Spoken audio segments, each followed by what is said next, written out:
sickness took him before Tezcatlipoca ever did. It began when Ollin was very young. First as a winter cough that refused to leave with the spring. Then came the fevers, and finally the pain. Some days his back curved sharply, as though something inside him were tightening, twisting his spine into a question mark he could not answer. Other days his legs simply gave out, sending him crumpling into the mud of the courtyard while the other children ran. The healers tried everything they knew, but Ollin only grew thinner. His breath rasped like dry leaves, and he coughed until the reeds around Lake Texcoco were stained with flecks of red. The elders whispered that he had the wasting sickness. Others claimed it was Cocolit's ehecat, the wind-borne plague that hollowed out the lungs and left the eyes glassy and vacant. A few murmured darker things, that a spirit was trapped inside him, fighting its way out. Whatever name they gave it, they all agreed on one thing. Children who fell ill like this seldom grew up. By his 12th year, Ollin could barely carry a jug of water from the canals without collapsing. His spine had become a knot, his breaths shallow and frantic. When the rains returned and the lake swelled, the damp settled deep into his joints, turning every movement into an ordeal. That was when the healers told his mother to prepare her heart. The boy was slipping away. One humid afternoon, too weak to join the other children, Ollin wandered alone to the lake's edge. He hated the sound of his own breathing, the wet, hitching rattle that sounded like stones in a dried gourd. Every inhale felt like swallowing broken glass. Every exhale left him feeling less and less tethered to the earth. The fever behind his eyes made the world shimmer and dance. He knelt in the shallows, gripping the reeds for balance as the water lapped at his knees. His lungs seized. A cough tore through him, violent and unforgiving, doubling him over until he tasted copper. Blood spotted the water, blooming like dark flowers. Then, the world dimmed at the edges. The roar of the city, the cries of the vendors, the splash of the fishermen. It all faded into a dull hum. Ollin sagged sideways into the mud, too tired to move, too tired to cry for help. He watched the sky hang heavy and gray above him and thought, with a strange, detached calm, this is it. This is how my last breath is drawn. But the air had picked up his cries, carrying them to anyone who was listening. Something did. A shadow fell over him, and in that pocket of quiet, the world stilled. Ollin forced his eyes open, blinking against the haze. A figure stood where the reeds parted. He was terrifying and beautiful all at once. His skin was dark as the void. One foot was wrapped in jaguar skin, the other encased in obsidian that gleamed like a sliver of midnight. Tezcatlipoca. The smoking mirror knelt in the mud beside him, unbothered by the muck, the water, or the sickness of the choking boy's breath. He looked down at Ollin, not with pity, with a fierce, assessing care. You are broken, the god said, his voice resonating in Ollin's chest like a drumbeat. But I can make you whole again. He did not leave Ollin broken. He placed his hand on Ollin's back, and the boy's flesh began to writhe and change. Sinews stirred beneath the skin, knitting together where it had unraveled. Bones cracked and shifted, realigning with a sickening pop, terrified him more than the illness ever had. Fangs sharpened in his mouth, and his fingernails curved into claws. The pain was blinding, a fire that burned away the weakness. When it was over, Ollin was no longer just a boy. He was remade. He could remember everything about who he was before the change. His mother's voice, the smell of the rain, the shame of his frailty, but he could not remember his name. It had been burned away with the transformation. From that moment, Tezcatlipoca raised him. He treated him not as a tool or a pet, but as something far rarer, a son. Ollin grew into his new body under the god's shadow. He learned to stalk the marshes with silent feet, to read omens in the flash of obsidian, and to wear both skin and fur with equal ease. He was trained to be a healer to his people and a reaper to their enemies. As he grew, Tezcatlipoca placed him among the Otomí jaguar warriors, elite fighters who carried the spirit of the ocelot in their hearts. Some were men, some were Nahuals, like him. Ollin quickly earned his place. The Otomí fought with ferocity and precision, but Ollin fought with the strength of a god's hand on his shoulder. He rose to their ranks, becoming Tezcatlipoca's champion, the one the smoking mirror brought before the other gods with pride. And because Ollin had proved himself worthy, Tezcatlipoca introduced him to another, Huehuecoyotl, the god of trickery and song, the Coyote Prince. Unlike the jaguar warriors who fought with blood and steel, Huehuecoyotl's warriors fought with information, deception, and influence. They won wars with whispers instead of wounds. Tezcatlipoca brought the two young warriors together before the assembly of gods. And this, Ollin, is your brother. Huehuecoyotl flashed a grin full of teeth. Ollin bowed, but the coyote just laughed and pulled him into an embrace. Over the years, their bond deepened. From playful rivals to partners in crime, to something only gods could fully understand. Movement and dance, shadow and light. They were the balance between the hunt and the trick. Then came the invasion. The trembling of the earth was not from Tezcatlipoca's power, but from the thunder of cannon fire. Smoke blotted out Tlaloc's reign. Eagle and jaguar warriors alike fell as steel and gunpowder ripped through Tenōchtitlān. Ollin fought like fire made flesh. He tore through invaders to clear a path to the one he had been raised to protect. His claws slick with the blood of the strangers. But when the battlefield quieted, when the ash began to settle on the ruined city, Tezcatlipoca was gone. So were the others. The world of gods had collapsed. Only Huehuecoyotl remained, the last proof that they had ever existed. The coyote stayed beside Ollin through the ruins, through the hunger years, through the suffocating silence. He curled beside him in abandoned shrines, told him stories when the grief grew too sharp, and chased off the ghosts of battles past.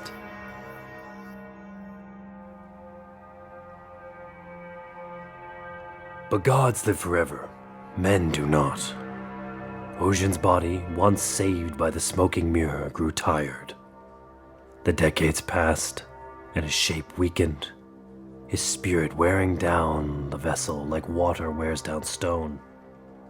One day he died, the way a caged bird dies, quietly, with wings that still remembered the sky. But death could not hold a Nahual born beneath a god's hand. Ollin returned. A new body, a new vessel, a new breath of life. This time when he found Huehuecoyotl, the coyote welcomed him not as a warrior, but as a student. A brother once more, but now a son of trickery instead of the hunt. And Ollin's Nahual form began to shift. Less jaguar, more coyote. Sleek, clever, dashing through the shadows, disappearing in the corner of people's eyes. But their reunions did not go unseen. A man of God, pious, trembling, terrified, watched them speaking beneath the branches of a ceiba tree. He saw a devil, he was sure. A devil with a coyote's tail. He saw a boy bowing to something that was not human. By morning, the Inquisition had found him. Mexico City, 1539. The air reeked of incense and iron. A storm crept over the mountains, beyond the ruins of Tenōchtitlān, now stripped of its name and renamed Mexico City. Beneath the new cathedral, in the courtyard at the headquarters of the Inquisition, the will of the gods still stirred in Ollin's bones. They dragged him through the corridor like a wounded animal. His thick hair was matted with blood, his face bruised and swollen. Tezcatlipoca, the friar said, mangling the name with Castilian stiffness. you stand accused of heresy, of witchcraft, of leading others in the worship of false gods, of demons in masks of beasts. Ollin lifted his head and spat blood at the friar's feet. You brought your god here? He murmured, his voice rough but steady. Do tell me, Father, what kind of god needs so much blood to stay alive? The friar looked at him with disgust, but with a horrible curiosity too. Confess now, and your soul may yet be saved. Spare it. Ollin laughed, a wet, rattling sound. You already burned my gods. You burned my city. You burned my heart. What's left to save? Friar Alonso's face twisted in fury. He seized Ollin by the jaw, forcing his head back, and pressed a thin, silver blade across Ollin's left eye. Ollin hissed. A growl pushed through his chest that sounded more like a beast than a man. Behold, the mark of the beast! Blood streamed hot down his cheek, mingling with the rain dripping from the dungeon ceiling. Ollin gasped, groaned, and hissed, but he did not scream. They dragged him to the pyre in the courtyard. They bound his arms. They stacked the wood around his feet. The friar stood before him, torch in hand, rain hissing as it hit the flame. Where is your god now, boy? As he lowered the torch, fire roared upward, licking at Ollin's legs. The world blurred in heat and smoke. The smell of burning hair and cooked flesh filled his nose. At that exact moment, in the far end of the building, a door burst open. A gust of wind slammed through the courtyard with unnatural force, blowing the torches sideways and nearly extinguishing them. The guards looked up sharply. A man had appeared at the far end of the plaza. Unremarkable at first glance, drenched in rain. But something was off about the way he moved. He wasn't running. He was gliding, flowing through the chaos like oil on water. It's him, the trickster! Guards! He moved through the square with terrifying grace. He shoulder-checked a guard hard enough to shatter his ribs, tripped another with a flick of his foot. I caught a ring of keys mid-spin as the jailer tumbled. He slipped into the shadows of the holding pens, unlocking chains with sleight-of-hand ease, whispering to the terrified prisoners, "Run when the thunder hits." He flicked his fingers. A gust of wind tore the doors opening as a deafening crack of thunder shook the ground. Dozens of prisoners fled into the downpour, disappearing into the night. The guards yelled, confused, racing to stop them, their formation broken. The man fought his way toward the pyre, shoving men aside like they were made of straw, eyes locked on the burning figure. When he finally reached the pyre, Ollin was already burning. Huehuecoyotl froze. A smile died on his lips as the screams tore through the storm. He held his breath, caught in a paralyzing limbo of horror and awe, as he saw wings. Massive, burning, and feathered, burst from Ocean's back. A windstorm exploded outward from the pyre as the wings unfurled, sending friars sprawling into the mud and knocking over the crosses they had so fervently erected. Rain turned instantly to steam and a searing hiss around him, and Ocean was engulfed by the flames. But he was not being consumed. He was being refined. Ocean's head lifted, his one remaining eye blazing like molten sun, unblinking even as the fire licked at his skin.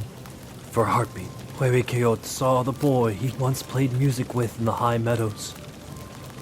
The warrior he sparred with atop the temple steps. The child Tezcatlipoca had raised as his own. The wings beat once. A downward stroke that cracked the air like a whip, and the pyre detonated.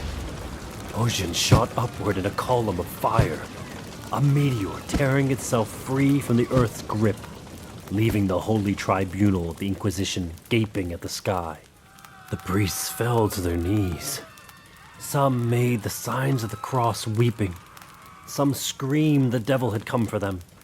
Some fled, dropping their torches in the mud. The iron grip of the Inquisition, the mechanism of fear and control that had held this city in its fist, shattered in that single moment of divine defiance. Huehuecoyotl stood alone in the burning courtyard, rain hissing on his clothes, watching his brother rise into the storm.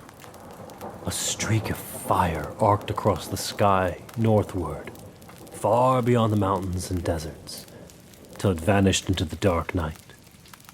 He swallowed hard, the taste of ash thick in his throat.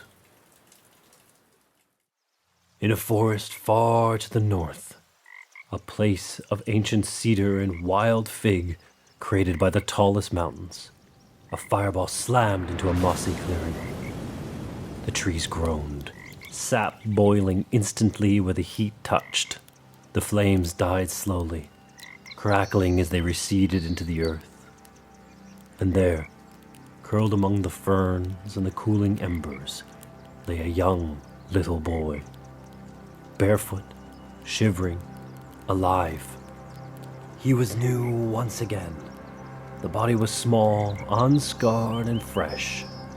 But as he lay there, coughing in the smoke, he remembered the howl of a coyote, somewhere far, far away.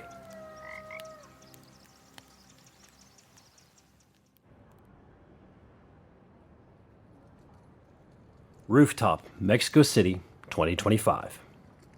The city below was a current of sound and color. Car horns, distant laughter, the sharp hiss of street food grills folding into a familiar, restless hum. On the rooftop of the coyote's den, this night felt apart from it all, as if the city had paused just long enough to notice them. Temo leaned against the railing, his mezcal glass sweating in his hand. Down on the street, a line had already formed, people winding past the corner, waiting for the doors to open. He still wasn't used to it. A few months ago, free mezcal had been a throwaway joke. A weeknight filler for a half-empty bar. Their first gig barely registered. Off-key monitors, cheap lights, friends cheering louder than the crowd. Then one night became two, then weekend gigs. Then strangers who didn't know them but showed up anyway, drawn by the energy they couldn't explain but felt in their bones. Temo watched the city's electric glow ripple in his glass. He wasn't sure when he'd started believing this could last, only that believing it felt like tempting fate. A year ago, I was ready to quit, he thought, staring into the gridlock below. Now there's a line around the block. How does something like this even happen? The door creaked open behind him. Yaretsi stepped out first, stretching her arms over her head. Her fresh haircut caught the violet glow of the bar sign, framing her face in light. She looked radiant and tired, in the way people get when they've been holding themselves together for too long. Ojin followed, bass case slung over one shoulder. He moved with his usual easy stillness, like someone who had learned not to rush anything. He set the case down near the wall and joined them at the railing. For a while, none of them spoke. The skyline blinked back at them. Towers lit like watchful eyes. Smog glowing faintly orange. Traffic flowing in steady veins of red and white light. Signal towers pulsed against the clouds. Skyscrapers breathed. Everything seemed alive, fragile, temporary. Tenō leaned forward, resting his forearms on the railing. The city glow wrapped around them, and for a moment, he imagined they were suspended in starlight, rather than standing above concrete. I can't believe I'm about to say this. She tilted her head back, stretching her neck, trying to shake loose the tightness in her shoulders. But I think something big is coming. She laughed, quietly, without humor. I came here just to be safe. That's it. No plan, no future vision. I just wanted to survive. And now... She gestured down toward the street where the crowd was growing. People are here for us. I mean, it feels unreal. It's like I stepped into someone else's story and I'm just waiting for reality to remember me. She exhaled, a long, shaky breath, and leaned into Tenō's side. He wrapped an arm around her without thinking, grounding himself in the familiar weight of her. Ojin watched the sky. The city swallowed most of the stars, but a few still pushed through. Faint, stubborn points of light, refusing to disappear. You know, He said quietly. the universe wasn't built for life. They both looked at him. Everything about it should have erased us. Stars collapse, planets freeze, galaxies tear themselves apart. Every element that makes us, carbon, iron, oxygen, had to survive 1,000 disasters just to exist. He paused, letting the weight of that hang in the cool air. And somehow, it did. Tenō listened, the words settling slow and heavy in his chest. Molecules learned to copy themselves. Ojin went on. Cells learned to heal. Life kept saying again when everything else said, enough. He glanced at them. A faint, melancholy smile touched his mouth. And now here you are, standing on a rooftop in a city that shouldn't exist, playing music to people who found each other against impossible odds. Yoretsi swallowed, her throat tight. So what, you're saying we're meant to be here? Ojin shook his head. No, I'm saying nothing was guaranteed. That's what makes it matter. Tenō followed Ojin's gaze upward. Between drifting clouds, a handful of stars flickered. Barely visible, but alive. You make it sound like we had a choice. Tenō said softly. Like this wasn't just luck. Ojin considered that, his fingers tapping a slow rhythm against the railing. Maybe it was luck. But you still showed up. You still tried. That counts for something. The words hung between them. None of them said what they were really thinking. How thin everything felt. How easily it could all disappear. How afraid they were of losing this moment before it fully arrived. The fear was there. They could feel it humming beneath the surface. But so was something stronger. Something steadier. Each other. Yoretsi straightened up, wiping her palms on her jeans. Okay, She said, forcing a grin that didn't quite reach her eyes. enough existential dread. We've got a show to play. Ojin nodded, lifting his bass case. Let's give them something worth remembering. The venue filled fast. The heat rose quickly, bodies pressing close until the air became thick and heavy. It smelled of sweat, cheap beer, and anticipation. When Tenō sat behind the drum kit, the familiar weight of the sticks grounded him, steady and reassuring. He took a deep breath, closed his eyes for a second, and let the rhythm find him. The first beat landed. The crowd moved as one, a wave surging forward. Music swallowed fear whole. For a while, nothing existed but rhythm and sound. Tenō's drums driving the pulse forward, Ojin's bass anchoring everything beneath them. they were tighter than they'd ever been. A machine made of 3 parts, fueled by the energy of the room.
Near the end of the set, something went wrong. First, it was a subtle vibration deep in Ojin's skull, sharp and buzzing, like a live wire pressed directly behind his left eye. He blinked, shaking his head slightly, trying to clear the haze. His fingers tightened on the strings, missing a transition, though the distortion covered it. The pain spiked. A burst of white light exploded at the edges of his vision. The sound warped, the music slipping half a beat out of sync with reality. The bass line dragging in a way that made his stomach turn. Ojin swayed. Tenō caught it mid-rhythm. The way Ojin's posture stiffened, the way his hand faltered for just a fraction of a second. Heresy's voice trembled on a high note before she forced it steady, her eyes darting towards Ojin with concern. The song ended with thunderous applause, but to Ojin, it sounded like it was coming from underwater. The buzzing roared in his head, sharp and insistent, dragging him sideways.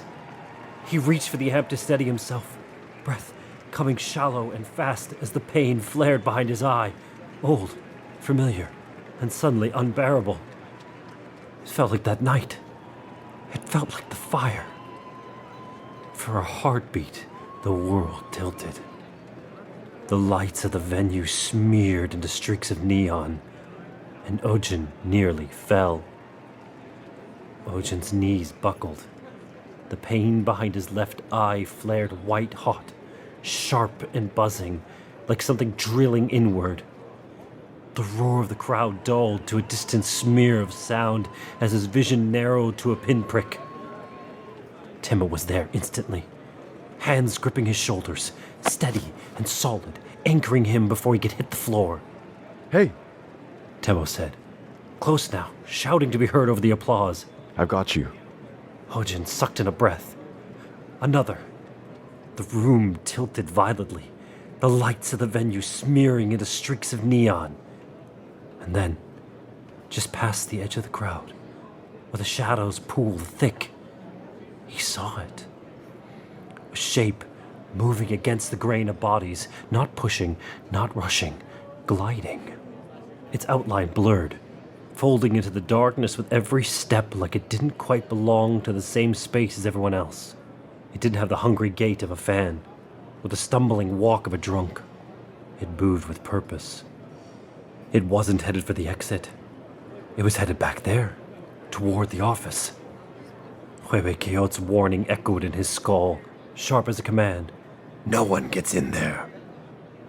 Ojin grabbed Tenō's wrist, grounding himself in the contact. His fingers trembled, but his eyes stayed locked on the shape slipping silently through the stairwell door. Listen to me. He whispered, breath ragged. You two, stay put. Do not follow me. Tenō shook his head, his brow furrowed with worry. Ojin, you're not okay. I will be. Ojin said, though his vision swam and nausea rolled in his gut. Just trust me. He tore himself free before Temo could argue, forcing his legs to carry him forward. Each step sent another lance of pain through his skull, but he didn't slow. He moved like a ghost himself, slipping past the security guard who was too busy watching the stage to notice the bassist stumbling toward the back. The hallway outside the office was unnervingly quiet, the thrum of the bass from stage vibrating through the floorboards. The old lights buzzed overhead, a sound that usually annoyed him but now made his teeth ache. The door stood slightly ajar. Warm, stale air spilled out, carrying the scent of old paper and tequila. A feeling of dread settled over Ojin, heavy and suffocating. He shoved the wooden door open. Inside, Huehuecoyotl stood with his back to the room, hands clasped behind him. He was staring at the far wall, as if listening to something breathing beneath the plaster. He didn't turn. Ah, brother. Perfect timing. The god said softly. Ojin's chest heaved. He leaned against the door frame for support. There's something out here. I saw it. It slipped in. Yes, Huehuecoyotl replied, his voice too calm. I know. The god finally glanced over his shoulder, his eyes gleaming faintly gold in the low light. Lock the door when you leave, he said calmly. Something has broken past the threshold into the world of the humans. Ojin's blood ran cold. The pain in his eye spiked, and he swayed again. It's begun. Huehuecoyotl's eyes looked full of uncertainty, a rare crack in the trickster's mask. He stood in the middle of his office, his composure less confident than usual. I think so. I don't know what's going on, and I need answers.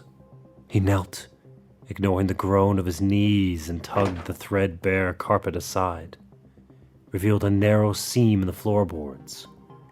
With a practiced motion, he pried up a plank, wood groaning softly as it gave away. Beneath it yawned a trap door. Darkness breathed up from below, damp and ancient. It smelled of wet stone and things better left buried. Tezcatlipoca, Ojin whispered, the name heavy on his tongue. Not all of it. Huehuecoyotl said. Just far enough to get me to Charlotte. The god looked down into the opening, his expression unreadable. He's waiting for me, I think. I need to know if the barrier has truly shattered. Ojin pressed a hand to his left eye, fighting the agony. A feeling of dread hung in the air so thick he could taste it. The pain sharpened, and for a second he could swear he saw a flicker of movement in the corner of his right eye. A shadow where there shouldn't be one. Did it come through here? Ojin asked, his voice gaining a desperate edge. The intruder? Huehuecoyotl's breath hitched. Where was this thing? Where did it go? It had been right here, he was sure of it. The air in the office felt wrong, displaced. Yes. The god lied smoothly, though his fingers twitched slightly against the wood. I saw it. It fled back into the darkness, down there. That is why I must go. The air grew heavy. Huehuecoyotl couldn't have Ojin knowing the truth. Not yet.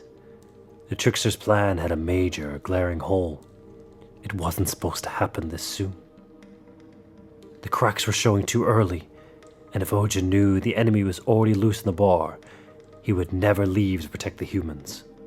Go, the god said, his voice hardening. Keep watch. Protect them. I'll be back soon. Ojin hesitated, his hand lingering on the frame. And if you're not? Huehuecoyotl looked at him then, really looked at him, and the weight of centuries flickered behind his gaze. He forced a grin that didn't quite reach his eyes. Listen to me carefully. The monsters are among us. They've already crossed over, and it's only a matter of time before they find others like them and grow more powerful. If I don't reach Charlotte before they spread, the world won't survive what comes next. He paused. Now, we must prepare for the next step in our plan, Ojin. You know what you have to do. Ojin stepped closer, ignoring the throbbing in his skull. You're going back there, aren't you? To Tezcatlipoca? Huehuecoyotl finally turned fully. His eyes gleamed faintly red in the flickering light of the office bulb. It's begun, Ollin, He said softly. Now go. I'll warn Charlotte. But you must keep the humans near you. Keep them safe. With that, the god swung his legs over the edge of the trapdoor and vanished into the dark, the wooden panel sliding shut behind him. Ollin stood alone in the quiet office. The pain in his eye was blinding now, a relentless buzzing heat. He leaned heavily against the desk, gasping for air. Keep them safe. He reached out blindly, his hand finding the cool glass bottle of mezcal on the desk. He didn't drink, he just needed to feel something real. He waited for the room to stop spinning. Then from the corner of the room, the same corner Huehuecoyotl had lied about, the air began to shimmer. It wasn't a sound, it was a displacement. A shape flickered into view, barely there, like a mirage. It was tall, skeletal, with the skin of oxidized jade and obsidian. Mime. It stood motionless, its hollow eyes fixed on the trap door. It hadn't fled. It had been hiding in the shadow the entire time, waiting for the god to leave. And just as Ollin saw it, it disappeared. Tenō had told himself he just wanted to ask Ollin a question. Something about the next rehearsal, maybe, or how they could fix the sound mix Huehuecoyotl had ruined. But that was a lie, and he knew it. Aside from the obvious concern for what happened during the set, which Ollin refused to elaborate on, Tenō just wanted to ensure that Ollin was okay. Ollin had slipped out of the coyote's den quietly, head down, in a hurry after his talk with the boss. When Ollin found Tenō later, the crowd had thinned into a group of patrons at the bar, the night settling back into its ordinary skin. Tenō was outside, sitting on the steps by the entrance, mindlessly scrolling on his phone. He looked anxious, his knee bouncing rhythmically. He looked up the second he saw him, relief flashing across his face, followed quickly by concern. Where did you go? Are you okay? You scared the hell out of me. Ollin thought quickly and skirted around Tenō's worry. Well, I had a little moment there, but nothing I couldn't fix with some care. And well, I got to talking to Hector before he left for the night. And I think I really need to talk to you about something. He felt the truth pressing against his ribs, heavy and insistent like a second heart. He also caught a glimpse of Tenō's eyes, and there seemed to have been a spark light up in them. Something that recognized the gravity of the moment, even if Tenō didn't understand it yet. You can't keep this from him, Huehuecoyotl's voice echoed in his mind. He knew Tenō was chosen for something that he may not be ready for. Ollin then properly met Tenō's gaze. I don't even know how to say this, but let's go somewhere more private for a start. He said quietly. And for the first time in a very long time, he was afraid. Not of gods, not of monsters, but of what would happen once the truth had a witness. Ollin didn't speak until they were upstairs. The rooftop patio above the den was quieter now, emptied of bodies, chairs still warm, cigarette butts glowing faintly in ashtrays. The city hummed below them, distant and indifferent. Tenō's hand shook a little as he closed the door to the rooftop. His pulse hadn't slowed since the show. Adrenaline still buzzed in his hands, in his chest. And something else too. A nervous energy he couldn't quite place, sharp and expectant. He stole a glance at Ollin, who was leaning against the railing. The thought struck Tenō, suddenly, unbidden. He knows. It wasn't just about the music or the strange events of the lake. It was deeper. Tenō had spent so long guarding his history, explaining his transition, bracing for the moment people's eyes shifted from curiosity to judgment. But Ollin had never looked at him like that. Ollin looked at him like he was seeing past the skin, past the surgeries and the hormones, straight to the soul underneath. It made Tenō feel raw, seen, and maybe, just maybe, it meant Ojin was ready to share something personal about himself too. Ojin stopped near the railing, resting his hands against the edge, shoulders tense. The light caught the left side of his face, just enough to see the strain there. You okay? Tenō asked, stepping closer, trying to keep his voice steady. You scared me back there. Ojin nodded once. I know. The silence stretched. Tenō shifted his weight, suddenly acutely aware of how close they were. The city lights framed Ojin in gold and shadow, familiar and unfamiliar all at once. His chest tightened, not with fear, but something warmer, more dangerous. He felt a pull toward the other man, an attraction that had been simmering under the surface for weeks. You got something to say, or just looking for an excuse to spend some time together? Tenō tried to speak confidently, a flirtatious edge creeping into his tone. But he was coming undone. He hoped Ojin would open up. He hoped that this was the start of something real. Ojin's grin widened, disarming as ever. Come on, He said, shaking the pack and offering one. let's go sit down, catch our breath. Tenō followed him, wordless. They settled into one of the corner booths, the sound of the city fading into the background static. Ojin lit both cigarettes and handed one to Tenō, the small orange flame dancing between them. Tenō took it, their fingers brushing. That single touch sent a strange warmth through him, confusing, unsteady, electric. The silence that followed was sharp enough to cut through the hum of the city below. Tenō's throat tightened. Does he know? About me? About us? Ojin didn't look at him. He just took another slow drag, eyes fixed on the horizon. You don't have to explain yourself to anyone. He said. Not for who you are, not for what you've survived. Tenō swallowed hard. The words felt like a benediction. You don't know me that well. Ojin's mouth quirked, faint but knowing.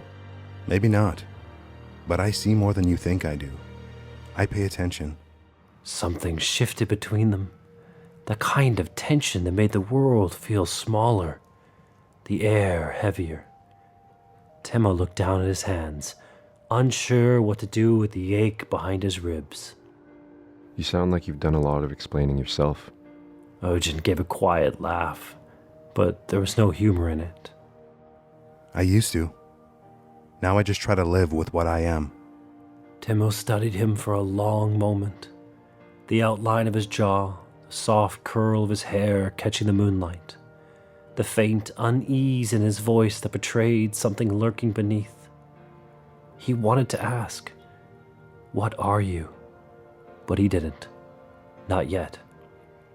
Instead, he whispered. That sounds lonely. Ojin's eyes finally met his. There was something old in them. Something that had seen too much. It doesn't have to be. The sound of the city faded beneath the rhythm of their breathing. The sky was turning silver now. Clouds moving fast, restless. For a long time, neither spoke. Tenō couldn't tell if he was afraid of Ojin or of the way he was beginning to understand him. The quiet between them stretched thin. Tenō's pulse beat heavy in his throat, and he couldn't tell if it was from the smoke or the way Ojin's words had cut through every layer of his defenses. Tenō didn't think. He just moved. He reached out to hold Ojin's hand, and for a moment the world fell away. No gods, no monsters, no half-remembered nightmares. The connection was palpable, a bridge forming between them. Then, as the seconds stretched, something changed. Tenō flinched. A flash of an image. Claws, water, the feeling of drowning, seared through his mind, It was visceral and terrifying.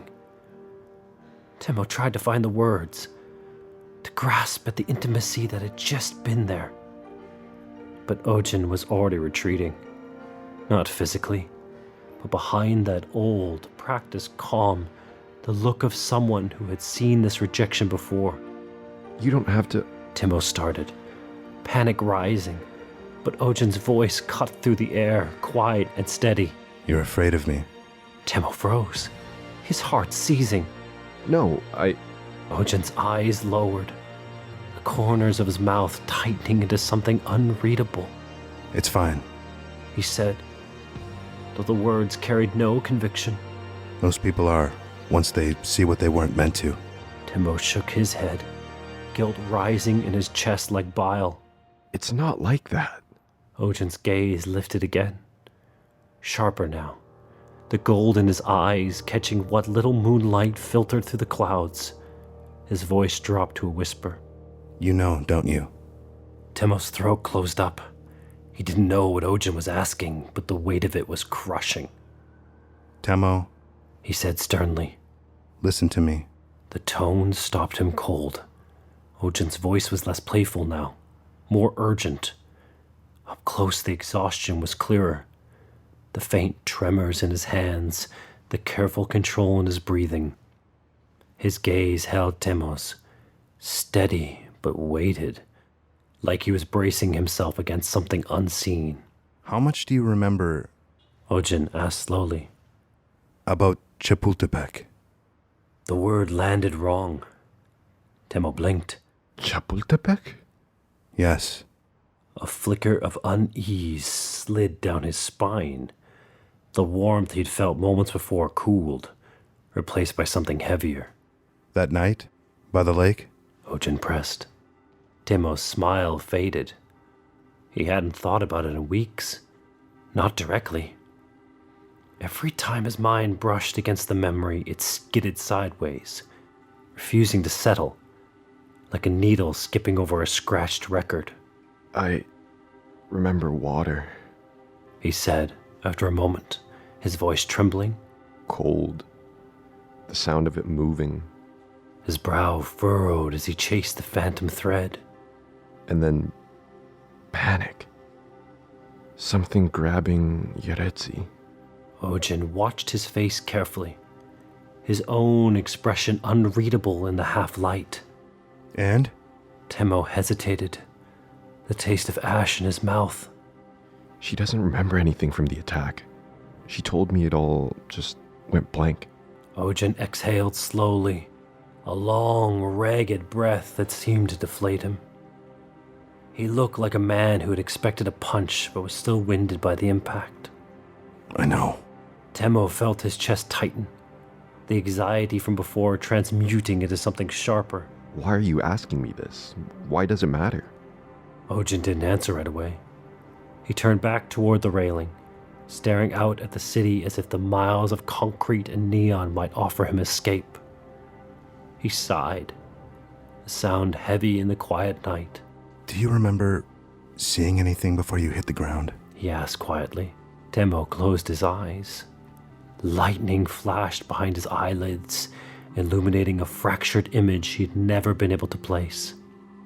As time passed, the memory had distorted more and more in his head, warping under the weight of confusion. A shape framed against the dark, eyes reflecting light that didn't belong to them, fur where there should have been skin. His breath caught. There was something. He admitted. I thought it was shock. Or my brain filling in blanks to help me cope. Ojin's jaw tightened. You will get the answers you seek soon, Huehuecoyotl. Tenō's eyes snapped open. It was the same voice. The one from the lake. The one that had pulled him from the darkness. And right before him, standing in the shadow of the stairwell, Ojin seemed to shimmer. The air around him bent, light folding in on itself. Change. It wasn't a trick of the light. Standing there was the creature he had faced that night.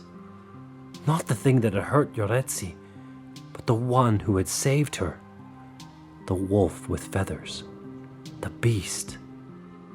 But as quickly as the image appeared, it receded, leaving Ojin standing there, human and exhausted, looking at Tenō with eyes that held the weight of centuries. Tenō, He said softly. if I tell you the truth, you don't get to forget it. A chill ran through him, freezing the blood in his veins. Ojin saw it. He didn't need to press.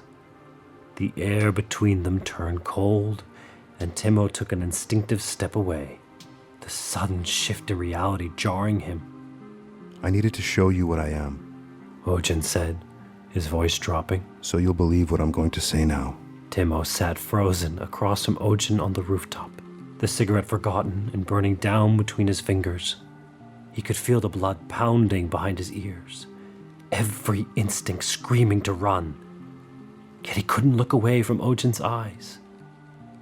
From this creature, this Nahual, who wore the skin of a man. You need to listen to me. Ojin said, his voice low but urgent. I shouldn't even be telling you this, but you deserve to know before he finds a way to tell you himself. Tenō swallowed hard, his throat clicking. Who?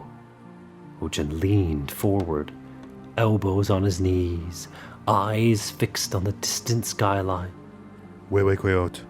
Tenō laughed under his breath, nervous, unsure. My boss? The guy who double books gigs and forgets payday? Ojin didn't smile. That's not who he is. At least, not all of him. He's older than time as you know it. He's the trickster who survived every age of man. The one who danced through the fires that ended worlds. Tenō laughed uncomfortably, but his breath caught in his chest. The tone of Ojin's voice left no room for disbelief. It was too raw, too terrified. Why are you telling me this? Because Ojin said, his gaze finally meeting Tenō's. he's chosen you. What for, I don't know, but he doesn't act without purpose, and he's never been a patient god. Tenō blinked, his pulse quickening until it was a hum at his ears. You're not making sense. You sound like... Like a madman? Ojin's lips twitched in a bitter smile. Maybe. But madness and truth aren't far apart when you've lived as long as I have. He looked down, his voice softening. I wasn't always this. I was human once, before the gods decided my purpose wasn't finished.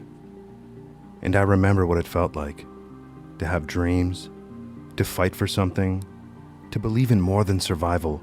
Tenō couldn't find the words. The weight of the conversation pressed on him like gravity itself, crushing the casual world he lived in only minutes ago. Ojin's eyes were sharp now, but not unkind. Huehuecoyotl isn't evil, Tenō, but he's dangerous. He will ask something of you, something most humans would never dare to do, and you won't get to refuse. Tenō's throat went dry. Why me? I don't know, Ojin admitted. but every person who's changed the world thought they were the wrong one for it. You won't be the first. The wind shifted. Somewhere below, laughter drifted up from the street. The sound felt impossibly far away, detached from the gravity of the rooftop. Ojin leaned back, his eyes distant. I came to warn you, so you weren't caught off guard when he turns your fate upside down. Whatever he's planning, it's already begun. Tenō shook his head slowly, denial warring with the undeniable truth of Ojin's transformation. No, I don't want this. I just wanted... He stopped himself. He didn't even know what he wanted anymore. A gig? A life? Maybe something with Ojin? Ojin's gaze softened with something like pity. I know. None of us ever do. Until it's too late. Tenō opened his mouth to respond, but Ojin's expression suddenly changed. His pupils narrowed to slits, his posture turning rigid as stone. Tenō followed his gaze to the stairwell. Leaning against the doorway, half in shadow, was Huehuecoyotl, His silhouette was framed by the faint glow of the rooftop lights. Sharp smile, folded arms, eyes glinting with gold mischief, and something darker beneath. Thank you, He said smoothly, his voice carrying effortlessly over the wind. for preparing him for me. Ojin, you can go now. The air went cold. Ojin shot to his feet, panic flashing across his face. Temo, I swear, I didn't know he was here. I didn't. He didn't finish. Something moved quicker than he could speak. A blur of motion lunged from the stairwell, not from Huehuecoyotl, but from the shadows behind him. A force struck Temo in the chest, harder than any physical blow. It sent him reeling backward, his feet lifting off the ground. The railing caught him for a split second, metal groaning against his weight, then gave way with a sharp cry. The world fell away. For one impossible instant, he was falling through open air, then through nothing at all. The city lights smeared into streaks of gold and red, collapsing into a singular point of blackness. The rush of wind died instantly, replaced by a suffocating silence. When he opened his eyes, there was no city. There was no street, no bar, no rooftop. He was suspended in a vast, dark expanse. Stars swirling around him like scattered ash, rotating in slow, silent spirals. Something enormous moved the void behind him, a shape too vast to see fully, its mere presence bending the light itself. Panic seized him. He instinctively closed his eyes, squeezing them shut, and breathed as if he were falling in a dream. In, out. This isn't real. This isn't real.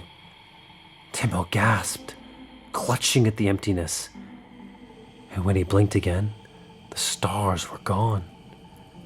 Now there was earth beneath him, soft, damp soil.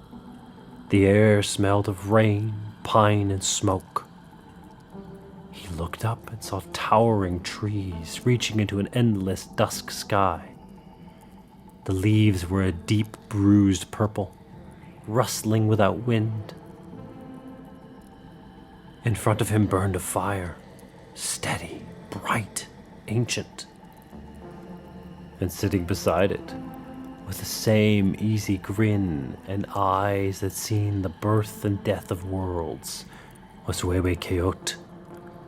He looked different here. Not like the bartender who had to pay invoices. Not like the man in the suit. He was wilder. The edges of his form blurred against the dark. Welcome, Cuauhtémoc, He said, his voice both gentle and terrible. His voice was different, deeper, resonating in Temo's chest, but it carried the same character, the same sly amusement. How did I... Temo started, scrambling backwards. The shadows around the fire seemed to dance. Huehuecoyotl stood up, and as he did, the illusion of humanity fell away completely. He first appeared to be half man, half coyote, a hybrid of fur and flesh, but his figure shifted seamlessly, fluid as water, becoming more beast than man. Ears flattened against a skull that was too long, snout extending, teeth glinting like knives. The fire before him rose, crackling with unnatural heat, and the eyes of this being glowed like the sparks and embers burning with gold and crimson. You have found yourself in quite the situation, my champion of change. The coyote god said, the words rumbling like distant thunder. Come, sit by the fire. I've been waiting for you. Temo swallowed, his throat dust dry in the stagnant air. Who are you? Really? He asked, his voice barely holding together. The thing across the fire smiled with a tilt of its head that felt too sharp for a human face. The flames bent inward, shrinking as if they, too, wanted to listen. I am everything. He continued lightly. I am everywhere. You've heard my stories. Huehuecoyotl said, his voice deepening, layering over itself like a cord. Just not all at once. Not like this. They call me trickster because your kind needed a word small enough to encompass me. I was here before names, before gods learned which ones of them were supposed to be who, before rules hardened in the law. His outline wavered. Coyote, man, smoke, starlight, never settling long enough to be trusted. In the beginning, I didn't look like anything. There was nothing to look like. I learned shape the way the world did, by trying things, breaking them, keeping what worked. He leaned closer to the fire, shadows crawling up his frame. When the earth was still raw, when nothing knew what it was for yet, I walked, I tested it. I laughed at my failings, and I tried again. His grin widened. Failure is sacred, Demo. It's how change sneaks in. It's how we grow. I watched the first people learn how to live here. I stole fire and gave something else in return. I taught them stories, and in those stories I hid how to lie, just enough to tell the truth. He paused, his eyes glinting with ancient memory. You know the Mexica. Call me Huehuecoyotl, the old coyote. But they were not the first to name me. Long before the Aztecs raised their temples, before they drained the lakes and carved the valleys into empires, there were the Otomí. He looked at Temo, and for a moment the face seemed to shift into something older and rougher. The root people. The ones who spoke the language of the earth itself. They knew me as the old one. The trickster. The one who is two. Huehuecoyotl's voice deepened, resonating in Temo's chest.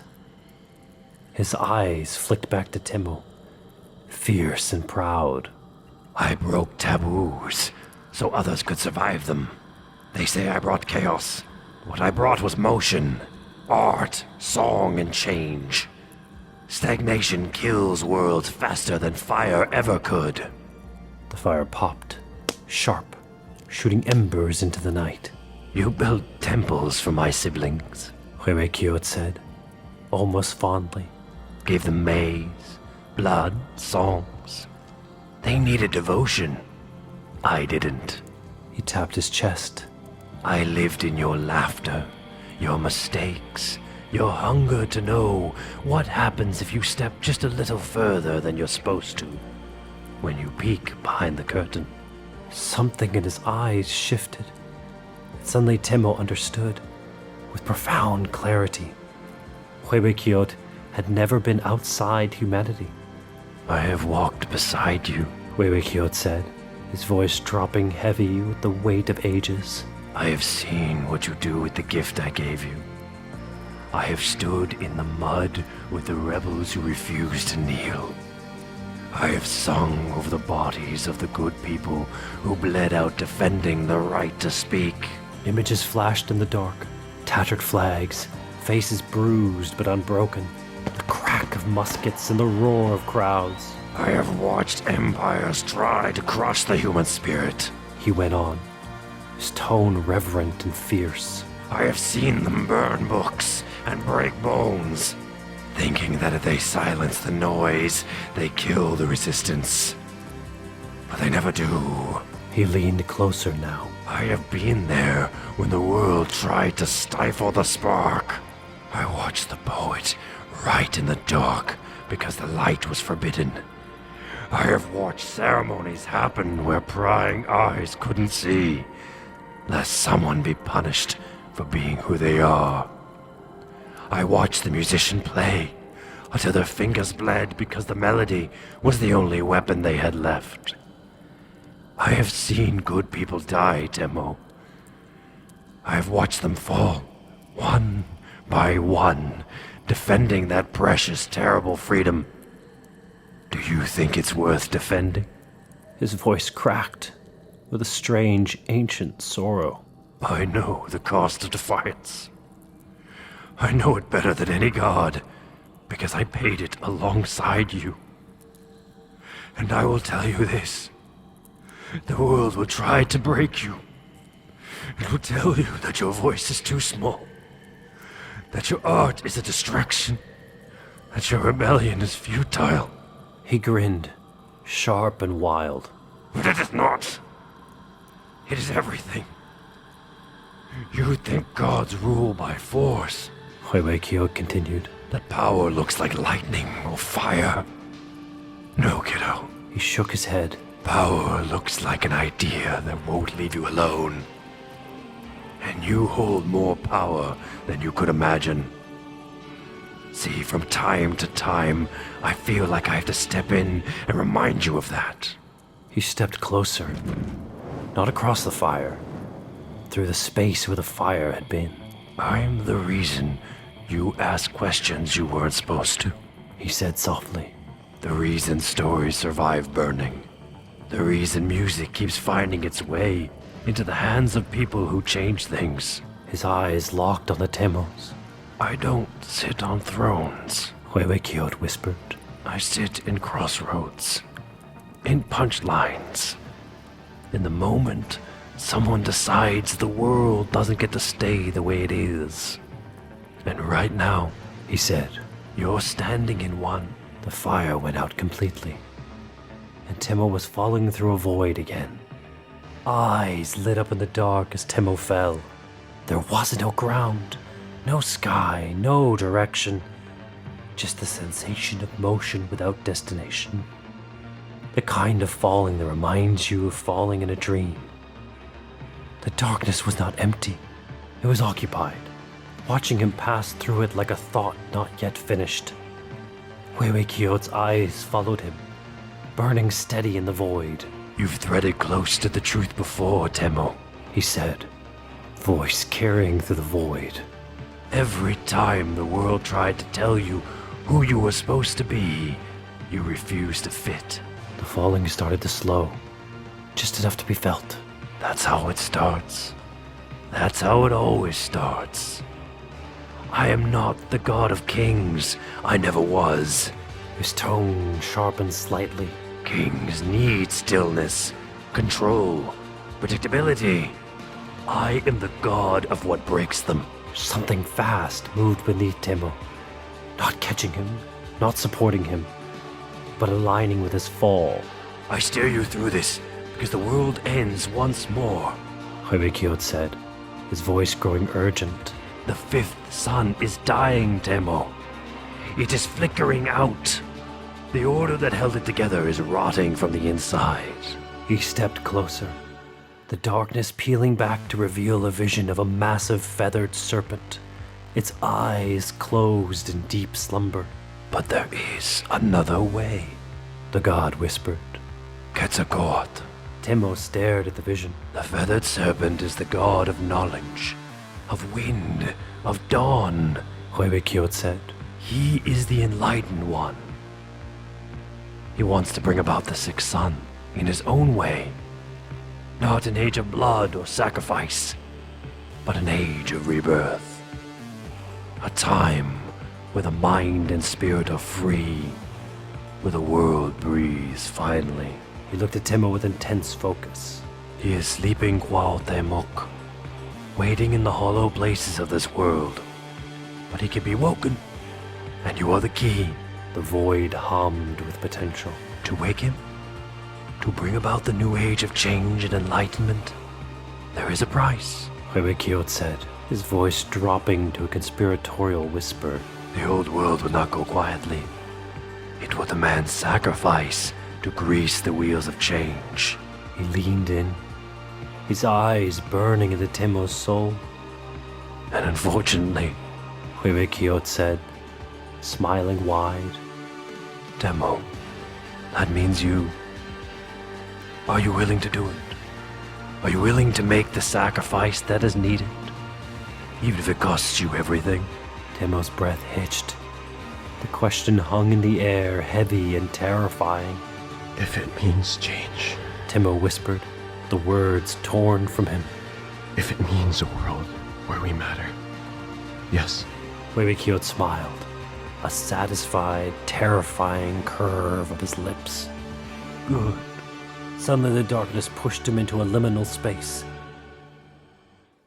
Timo awoke in his bed at the coyote's den. A knock woke him from a deep slumber, and he awoke with the feeling as if he had been falling in his sleep.